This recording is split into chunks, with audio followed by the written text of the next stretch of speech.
I'm world famous drag superstar Detox. I was on season 5 of RuPaul's Drag Race and season 2 of RuPaul's Drag Race All-Stars. I don't even know how many wigs I have, but I would have to guess probably around 200. I have a lot, like this one.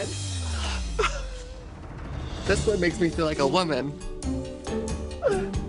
And this one makes me feel like a woman on crack. I remember seeing my first drag show and saying, that's what I need to be doing. And I was like 17 years old, wearing 10-inch platform heels, going into every bar in the city, and people knew who I was. To be so young and to be accepted into that world at such an early age, it was like a high for me. And then I started meeting all of these other people who had like these beautiful bodies and these gorgeous faces, and they looked like aliens, and I was like, I want that. And then I met this guy who was able to offer me some alterations here and there. So I jumped on the opportunity and I jumped on the needle. I had my pecs done, I had my shoulders done, I had my biceps done, my hips, my ass. I was in heaven. But the one thing that I regret the most doing is my six-pack. They're not perfectly parallel. They look very uneven. Getting recognized everywhere, there's definitely a little bit of fame. I don't like to say that I'm famous, I am definitely gamous. What's the world gonna think? Because they're very critical. They all have a very strong opinion. And I was like, well, I don't wanna have to like sit and read nasty comments all the time about how gross my abs are. I always have to feel like I'm covered up. I always have to have some kind of like a corset or a girdle to kind of smooth everything out because I don't want people to see those weird lumps. You wanted to get feminizing injections, but you don't want to transition it all. No, I wanted to kind of find this weird medium where I'm feminine but also masculine. Like I have pecs. Androgyny. Like I want it to be very androgynous and very fluid with my gender. Okay. And I still do. How's it affecting you negatively? Well, as a man and as a gay man, obviously, I want to get naked all the time.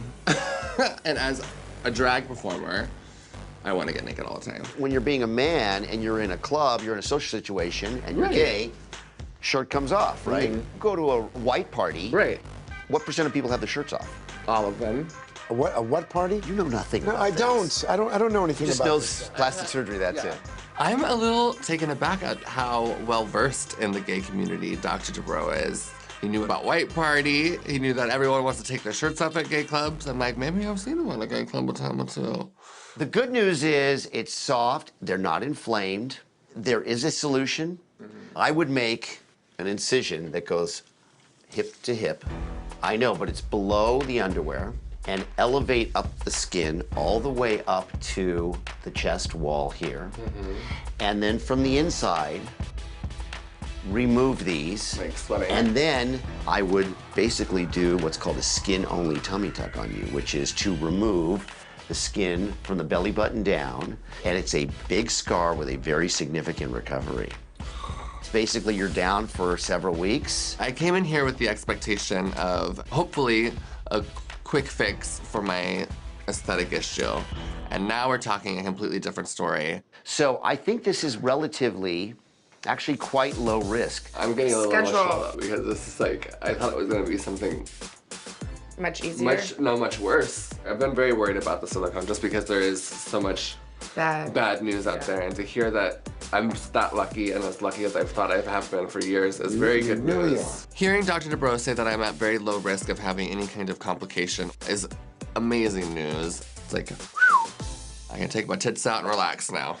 That's amazing to hear, and I would love to explore that option. Unfortunately, I can't do that right now because I can't afford to not be on the road. I'm literally booked and contracted into gigs for like the next year. As soon as I can get some time off, I'm gonna call up Dr. Dubrow and say, let's get it on the books. I'm coming in to take these puppies out. Listen, I tuck every night. What's one more tuck? We're here for you when you're ready, Matt/D, okay? But you tell everyone who comes to you and asks you for guidance not to do this, all right? Thank you. That's good. So it looks like we'll see in the future. Is that right? Does that work? Yes. It is bizarre that my baby brother, who has never had children, obviously, is now going to be the first in the family to get a tummy tuck. My mom and I are both very jealous, I'm sure.